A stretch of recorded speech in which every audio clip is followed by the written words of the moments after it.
Welcome to the Upreneur podcast for the University of Entrepreneurs. I am your host, Jeremy Straub. Welcome to the Upreneur podcast. We're the University for Entrepreneurs. We're in a partnership with SCORE, which is retired executives that help give advice to small business owners. We dissect what entrepreneurs and business owners are doing here in Florida and beyond. Today I'm excited for our guest. We got Sam DeBianchi here. Sam started out as a realtor and being a genius marketer, figured out how to get on $1 Million Listing Miami, which many of you might have seen her on there. Moved up to owning her own firm. You probably seen her on Bloomberg, CNBC. I think I saw you on Fox Business yesterday. Yes, you might also see me on bus benches. But I don't. That is true. That is true. I'll be driving and seeing a picture of Sam as I stop at a stoplight. With or without a mustache at times. And then you kind of crossed into a little bit of an Airbnb business. I see on your vlogs and on some of your posts too. Yes, got to make that money. We'll get into that. Thanks for being here, Sam. Thank you. We also have with us in honor of International Women's Day, which is today, Stephanie Brandon, who's another local entrepreneur and business owner. That's my co-host. Stephanie, thanks for being here. Oh, you're welcome. It's my pleasure. Yeah. Always. Stephanie, why don't I pass it off to you and let's get started. Let's have a little conversation with Sam. Sure. So today is just a beautiful and perfect day to have you here with us. Yes. It is International Women's Day, and of course, what that means for those who don't know is we celebrate the trailblazers. We celebrate the women who inspire, the women who are not afraid to go before any other woman and to do things that, let's say, typically have been men's world. So we also celebrate women who are beautiful and bold and fearless, like you, Sam. I mean, think about it. You came and you were the first woman on $1 Million Listing. So tell me, no one gave that to you. Tell us, how did you go about and take what you felt was right for you? So as far as $1 Million Listing, it's a really crazy and a little bit long story, so I'll try to kind of break it down. But before I even got my real estate license in 2008, I saw the show on Bravo.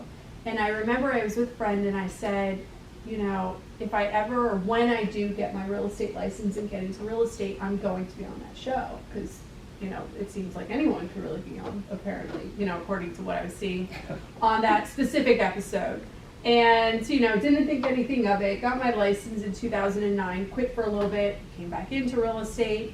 And fast forward a bit, I got on Fox News and CNBC in 2012.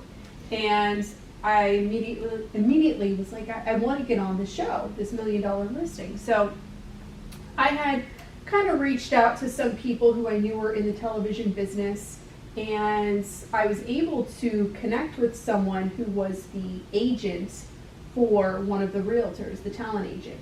And he said, Sam, nice to meet you, but this show's never coming to Miami, and if it did, you're not luxurious, you're not glamorous, you don't have the sales, it's never going to happen. So, and they want 3 guys.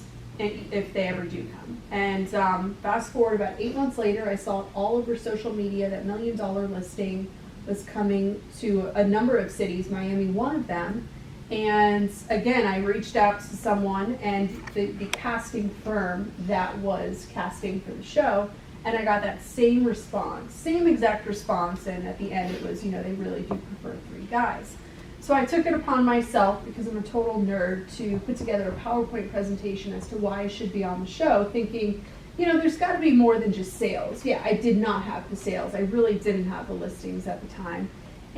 But I know I was more well-rounded, and that there was a lot more to me than just selling real estate. So I pushed that. I pushed how I went to Africa and went cage diving with great whites and went on a safari, and I'm also obviously in real estate, and just showing that I'm a lot more dynamic. And I sent it to the casting company, and clearly they forwarded it along, and I got a call, like, this is absolutely hilarious, Sam, we want to meet you.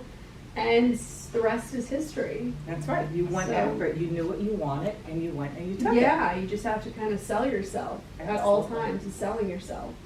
Talk a little bit about that, because I think that you obviously got a bunch of no's going through that process, and most people would have took that no as, hey, I tried already. And you didn't have a place to actually go. You didn't know anybody in LA to kind of pull you in. What makes you continue to be able to, once you decide you're going to do something, to keep driving through? Like, how'd you all of a sudden say, all right, I'm going to keep going with this and figure this out? And then also from the creative side of just saying, okay, I'm going to make myself a little different with the shark diving and try to give myself a little bit more of a storyline behind just being a realtor. Did you get some coaching from somewhere else? Did you just have somebody that, you know, kind of mentored you through it, or you kind of figured out? Tell me a little bit about how you even thought to get there, because I don't think a lot of people would. Yeah, so my parents like to call me a professional nagger. Okay. And they have since childhood. And, you know, if I want something, I don't know what it is. I don't know if you're kind of born this way or how to really explain it. But if I want something, I am uber hyper focused on it and I figure it out. You could tell me no, it's not going to happen. Probably if you tell me no and that it's not going to happen, it just kind of gives me that much more ammo to figure out how to make it happen. And if I don't understand, if there's not a solid reason as to why something can't be, then to me it can happen. It's just a matter of taking the time to figure it out. And I don't care if it takes an hour, a week, a month. If I want it, it will evolve and happen. And, you know, I kind of thought about, okay, well, I don't have the sales and I don't have the listings, but I do have what I like to think is a great personality. And, you know, I have other adventures and things that, yeah, you know, you could do business, you could sell deals, you could make all this money, but if you're not enjoying it and going on these trips and doing all of these fun things, then who the hell cares how much money you make? If you're not, you know, really, you know, enjoying life and reaping the benefits of that. And so that's what I showcased. So yeah, they're going and selling a home, whoop-de-doo ding dong. Here I am, like, traveling the world doing crazy, awesome things. So did you think when you got on the show that you were actually prepared to be on the show? Because it sounds like you were brand new to kind of real estate too. It wasn't like you were in the upper market completely for years, 10 years, like a lot of the other people in there. Actually, funny you say that. So yeah. Ryan Serhant's on $1 Million Listing New York. It's he and I and Chad on our previous show on $1 Million Listing Miami. We all have the same birthday. We're all the same age, and Ryan and I kind of have the same story. He didn't have any sales either. He did the same exact thing, kind of smoke show. Yeah. Got the show, and then he was, you know, showing that he had a driver. It wasn't his driver, it was his broker, and all of his broker's listings. And he said, and it's the same thing, you fake it till you make it. And you've got to, if you put out there that you are a certain way, it will happen. With that said, you can't lie about things, and you can't say, you know, I've got this and that, but not have the intelligence and education to back it up and experience. But for me, I had the intelligence and the knowledge. I just didn't have the opportunity to have these big listings just yet. But that doesn't mean I don't know how to sell. That doesn't mean I don't know my industry and my craft. Well, I mean, I think you sadly, demonstrated that too, that the steps you took to get on the show is what makes somebody really successful. Yeah. And you had those core attributes to be able to get on the show already. Yeah. It was just a matter of more time in the seat to be able to do it. When you did get on the show, was there any like surprises going, whoa, I just hit a different type of league that I wasn't ready for? Yeah. Like that, Well, you have to remember there's the show and then there's real life. Yeah. So the show is the show. Yeah. And the show edits you. I mean, they told me I was way too confident and they wanted to edit me down to be finding my way because I was the first female, assuming there would be a season 2, which there wasn't. So, wah, wah, wah. You know, that kind of sucked. But I think you've done all right for yourself. Anyway. Yeah, I mean, I so can't you're complain. Right. But, you know, what I would say, if anyone asked, well, what have you learned from being on reality TV?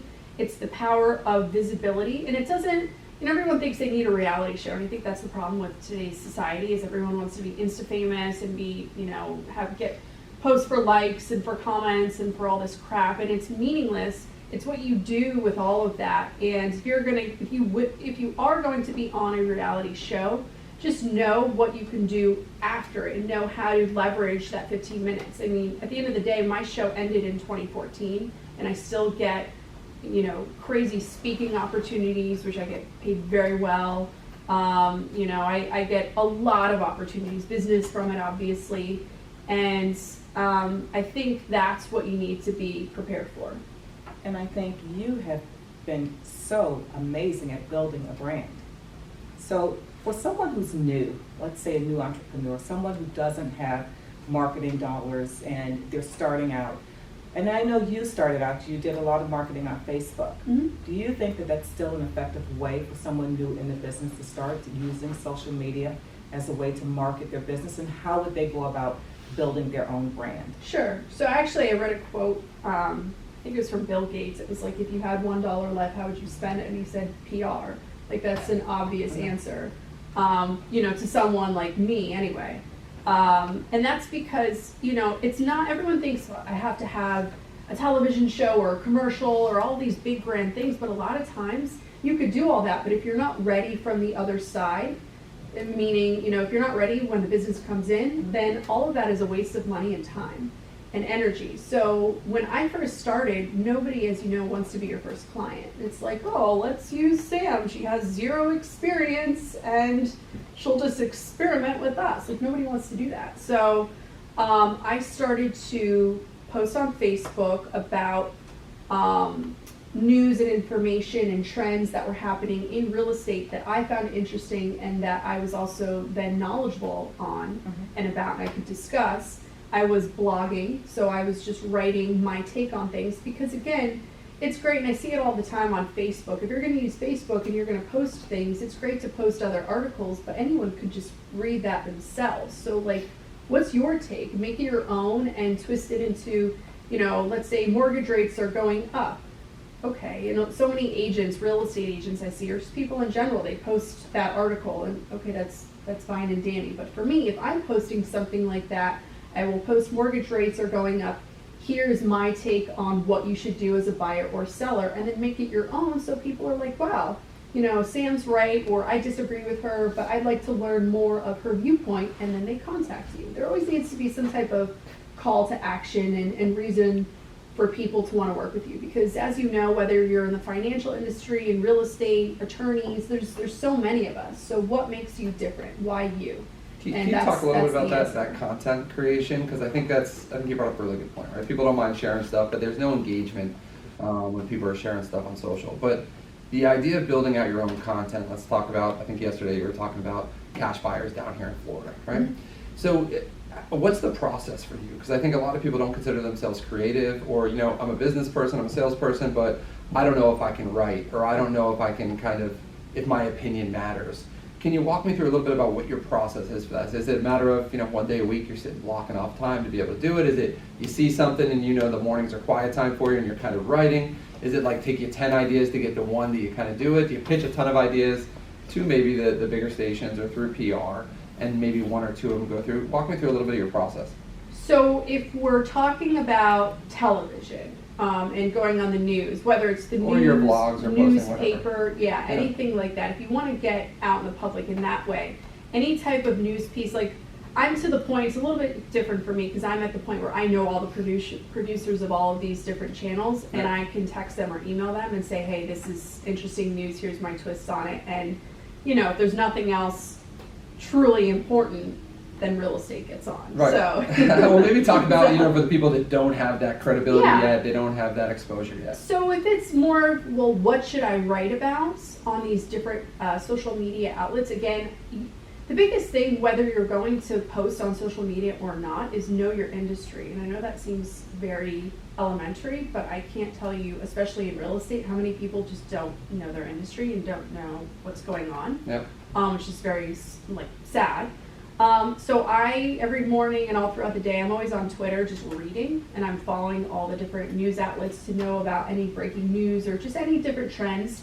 And then from there, once I find something that I can relate to, then, maybe I'll blog about it or I'll post about it or take that, but I'm not trying to reinvent the wheel and trying to learn something that I really am either A, not interested in, or B, I can't really speak about intelligently, because there's no point in doing that. So I think that's really the most important thing, is taking things that you relate to or that you feel comfortable speaking about, and then making it your own. And you don't need to write a novel. I mean, sometimes it's like, okay, if you're not a good writer, then write maybe, 100-word blog and just get that content out there. As long as it's unique content, which means it's in your own words. I mean, that can help if you're putting it on a website, that can help with SEO. If you're just putting it on social media, again, it's getting people to say, wow, this person is interesting with their take on whatever is happening in their craft, in their business. Yep. Yeah, I think LinkedIn's a good spot for people to start out at, right? Then opposed to having to set up your own website, blog, and that. You can use LinkedIn as an easy way to start posting some of those thoughts and getting engagement right away in the business world. Yeah, I think a lot of people don't know how to use LinkedIn, and I definitely do, or at least I get business from it. And that is, a lot of people try to connect with you, but people forget what to do after you connect, which is anytime someone connects with me, I say, thank you so much for the connection. Please let me know however I can help you with buying or selling real estate. And I've gotten a lot of business just from the response. So talk me through a little bit of that, because in doing some of the research, I was surprised, because I think you kind of look at you as a brand as a whole going, okay, she's tech savvy, social media, figured out the news world, but then a lot of your vlogs or posts has to do with back to what would be the kind of the old school mentality of sales is, okay, let me get referrals, let me get out there to pound the pavement. Talk a little bit about how you do that balance between integrating and using technology and social media, but then along with that, not walking away from some of the key tenets of building a business, like you said, just to follow up. So you get engagement on LinkedIn. Are you actually doing your job and following up and connecting with people and building personal relationships? If you can just share a little bit about that balance. Yeah, so again, as you said, I have my current clients, and obviously I work a lot with them, but then you always kind of need more in your pipeline. And I'm constantly, going through just even my phone. A lot of people forget about just relationships you currently have, and going through your phone and checking in on people. Hey, how are you? A simple hey, how are you, again, has gotten me a lot of business. Yep. And then creating new content. So my vlog, for example, you might not think that brings business, but it does, because it's and my vlog is all about myself and my journey creating my Airbnbs, and how I'm making money from that. And while I'm not saying, hey, I'm a realtor, work with me, there's that subliminal message in there showing that I own real estate and I'm making money from it, and let me know if you have questions. And that, in my opinion, or at least for me, has worked tenfold over, hey, I'm Sam, I'm a realtor, come work with me, because everyone else is doing that. So I think if you do things in a more casual, again, comfortable way where you're just enjoying yourself, and people want to work with people who enjoy themselves and what they do. Yeah. So I think that's extremely important, is just to kind of have that balancing act too. Yep. You started your career selling real estate, and now you've evolved to diversifying and having a portfolio of real estate, your Airbnbs. So and I've seen your blogs, and I think they're wonderful. Like you said, if someone is looking at it and they want to get into that business, then guess what? They have to buy a property from somewhere. So tell me a little bit more about how much time you're spending now and how your Airbnb business is evolving. How much time I'm spending on like purchasing new properties and managing them. Well, naturally I'm in the business, so I know, what's out there. I also, I'm self-funded, so it's not like I have big investors, back in 2010, I had a client that was worth $2 billion, and he was buying properties left and right, but I don't have that. Maybe one day. So it's not a whole lot of time right now. It's more of the management aspect of it. And, the great thing, and it's what I show on my vlog, it's a lot of work, but once you get the system down and you have the right people helping you, it can really run itself to an extent. So you're more of overseeing from the top than the little intricacies. And I also hired an assistant for the property management and all of the Airbnbs. So there's that, and then obviously again there's my company, which now I have 13 agents. Can you talk a little bit about that switch? Because I think a lot of successful salespeople, self-employed, whether it's real estate or any other independent contractors, can become really successful in that role, but a lot of them struggle with the pivot to running a business, meaning now you actually have to manage other people, develop other people, and have to run all the different aspects that go along with running your own enterprise. Can you talk about why you made that switch? Because you can make a lot of money just being on your own, but you decided to be able to also build out a firm on your own. And then let's just start with that part, kind of how you decided to make that switch, and then what have been some of the difficulties you've run into from just being successful on your own to now with other people. So it's funny you say that, because I could definitely, if I just, and people ask me this all the time, like, why aren't you just doing your own thing and having a team solely under you?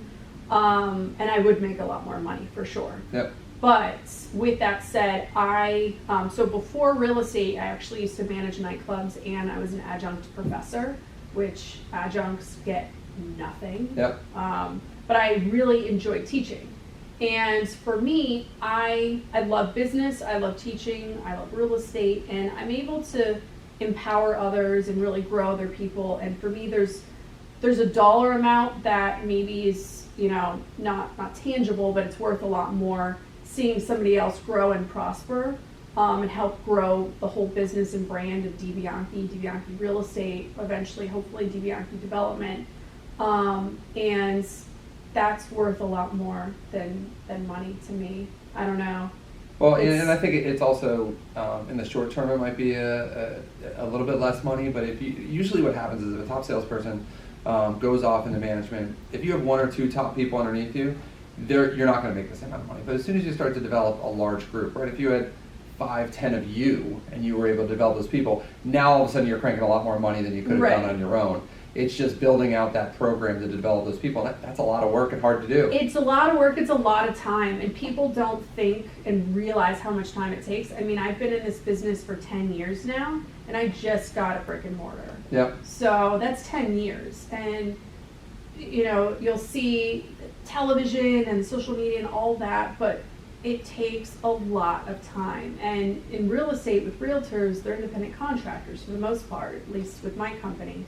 And people can come and go. And I'm lucky where people have come and they stay, but you can't depend on, and the market can go up, it can go down. So it's really important to just stay focused and committed and not jump around. Because every now and then it's like, yeah, I could make more money, doing everything myself, but life. So. What I found is usually when I take on a new endeavor, it takes me about 18 months to get that endeavor going, and then I start to have back to that balance. Unfortunately, I usually take on another endeavor, and then the balance never goes there. But talk me through a little bit more. So I have a 250-person company. It's 14 locations. I'm always trying to figure out how to be able to build more scale with that. And one of the parts that I keep going back to is the development of your people is a key part to be able to grow that.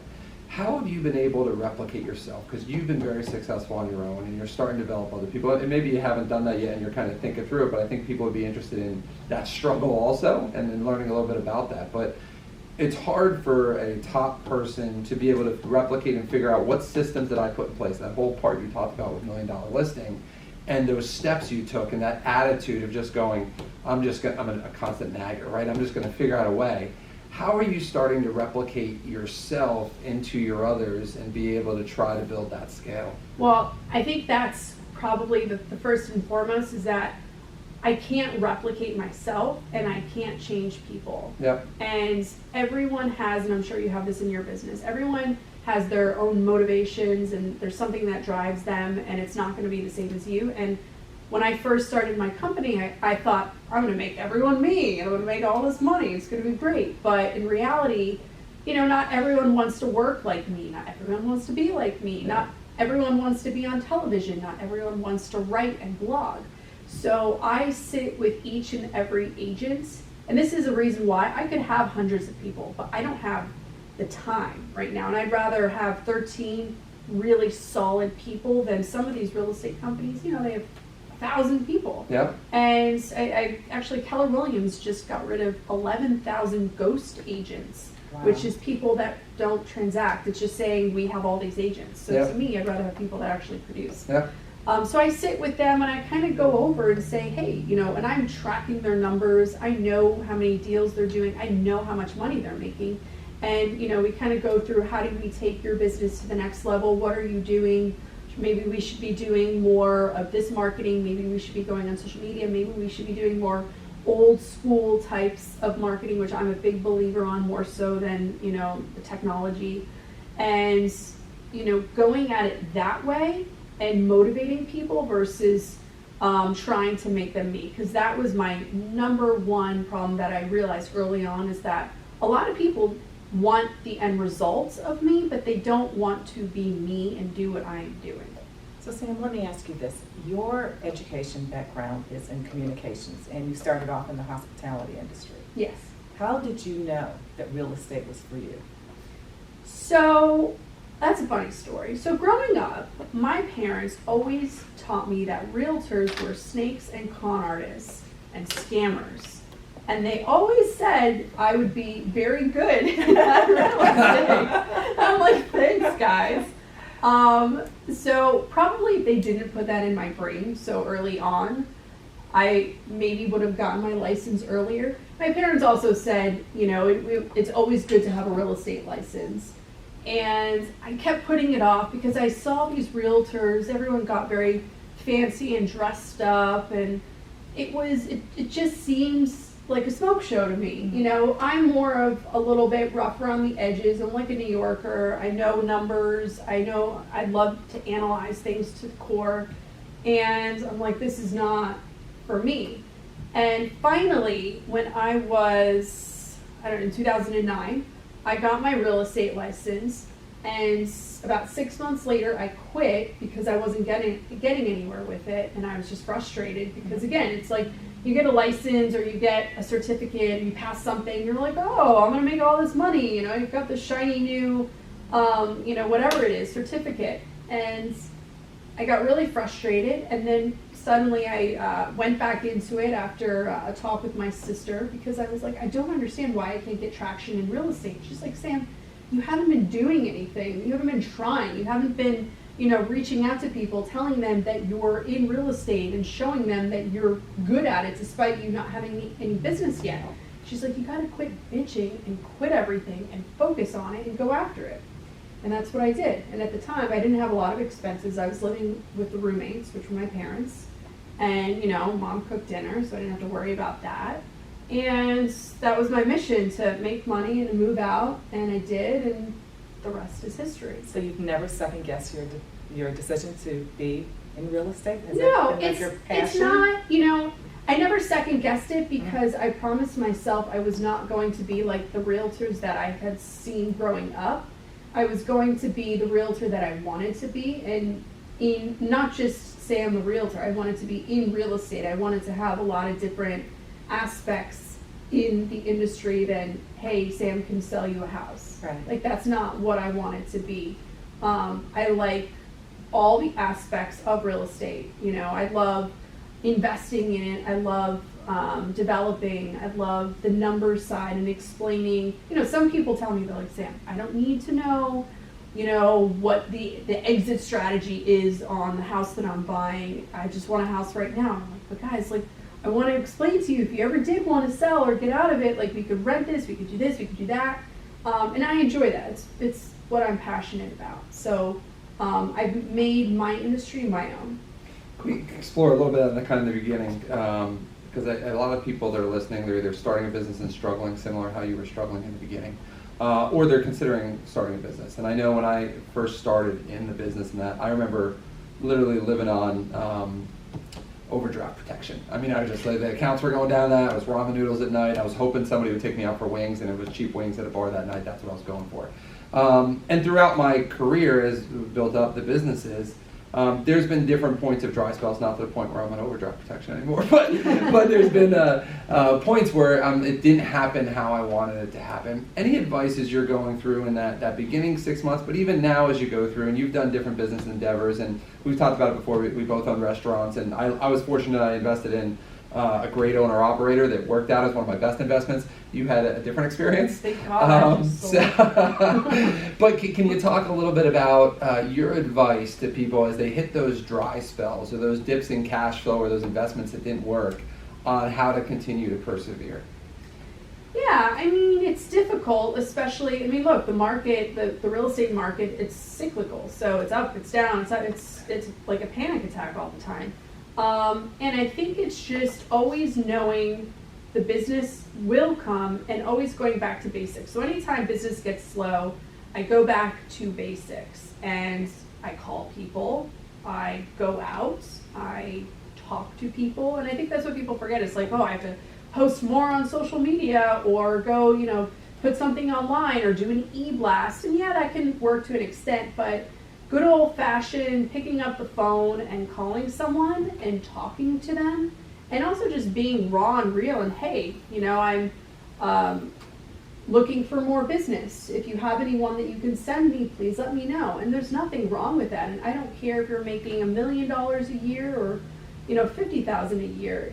There's nothing wrong with the ask, and I think that's what people are always scared about, is just asking. Well, I think if people like you and you've done a good service to them, they want to help you, and when you ask them for help, they're very willing. And I think a lot of people are afraid to sometimes say, hey, can you help me out? Who do you know? Because someone always knows someone, and if you don't ask, most people don't think, oh, let me pick up the phone and call Sam and let her know that I know this person. People forget all the time, and it's not because they don't like you or because they're not they don't want to send you business. It's honestly because they just forget. And they're busy. So, yeah, everyone's busy, and an lives. email sometimes can go to junk. Mm-hmm. Social media, who knows what's happening with Facebook's algorithms and what you see and what you don't see. I can never follow that. So just picking up the phone or meeting someone and talking to them, it works. So the last question for you is to kind of go through it is, in those dips, what I think you've done a good job as I look through it is you have your own personal sales that you're doing. You have your firm that's obviously generating revenue for you. You do your speaking engagements, whether it's Australia, New York, wherever you're speaking on that.